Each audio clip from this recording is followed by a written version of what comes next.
Basel implant विरुद्ध conventional implant, कोणता implant आपल्यासाठी योग्य? नमस्कार मित्रांनो, मी आशीर्वाद डेंटल क्लिनिक तर्फे doctor Amit Mundada, endodontist, root canal treatment specialist आणि इम्प्लांट सर्जन. आज आपण एक खूप महत्त्वाचा विषय पाहणार आहोत, बेसल इम्प्लांट आणि कन्व्हेन्शनल इम्प्लांट. यात नेमका फरक काय आणि कोणता इम्प्लांट आपल्यासाठी योग्य आहे? सगळ्यात पहिले इम्प्लांट म्हणजे काय? सोप्या भाषेत सांगायचं तर इम्प्लांट म्हणजे आपल्या गमावलेल्या दाताच्या जागी बसवलेला एक आर्टिफिशियल कृत्रिम आपल्या मुळासारखाच स्क्रू टायटॅनियमचा असते तो, आणि त्याच्यावर नंतर दात बसवले जाते. कन्व्हेन्शनल इम्प्लांट हा सगळ्यात जुना पण सगळ्यात जास्त वापरात आलेला प्रकार आहे. हा जे कन्व्हेन्शनल इम्प्लांट आहे हा आपल्या जबड्याच्या अल्व्हिलर बोन मध्ये बसवला जातो. याच्यासाठी चांगला हाड असणं खूप महत्वाचं असतं. बहुतेक वेळा हाड कमी असेल तर बोन ग्राफ्टिंग करावी लागते. कन्व्हेन्शनल इम्प्लांट बसवल्यानंतर 3 ते 6 महिने थांबावं लागतं आणि नंतर दात बसवतात.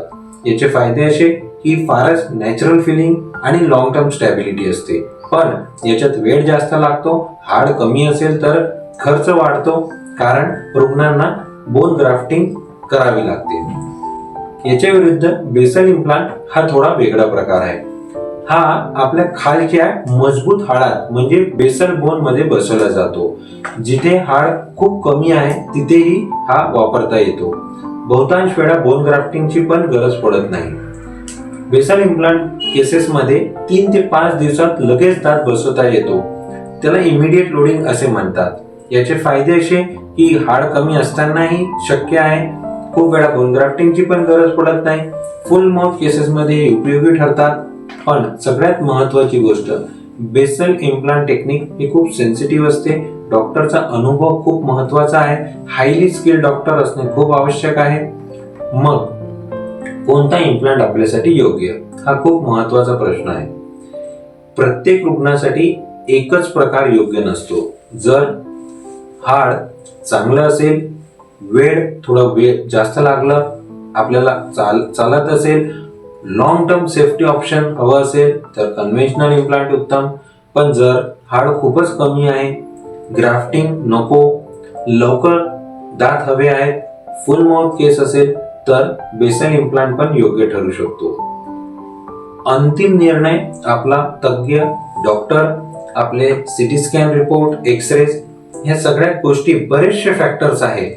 ठीक आहे, आपला बजेट, हे सगळ्या गोष्टी बघून घेता येते. आजकाल मार्केटिंगमुळे काही ठिकाणी बेसल इम्प्लांट म्हणजे सर्वात बेस्ट, एका दिवसात, 2 दिवसात, 3 दिवसात सगळे दात असे सांगितले जाते.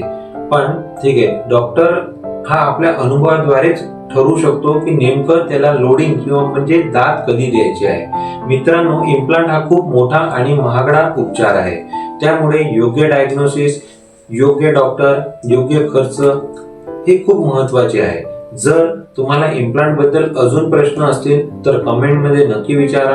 पुढच्या वेळेस मी अजून काही महत्वाचे डेंटल टॉपिक्स, जसे बेसल इम्प्लांट्स का बरं कधी कधी जास्त वापरले जातात, इम्प्लांट्स का बरं फेल होऊ शकतात, इम्प्लांट्स करण्याच्या पूर्वी काय काय गोष्टी बघायच्या असतात, असे बरेचसे व्हिडिओ घेऊन येणार आहेत.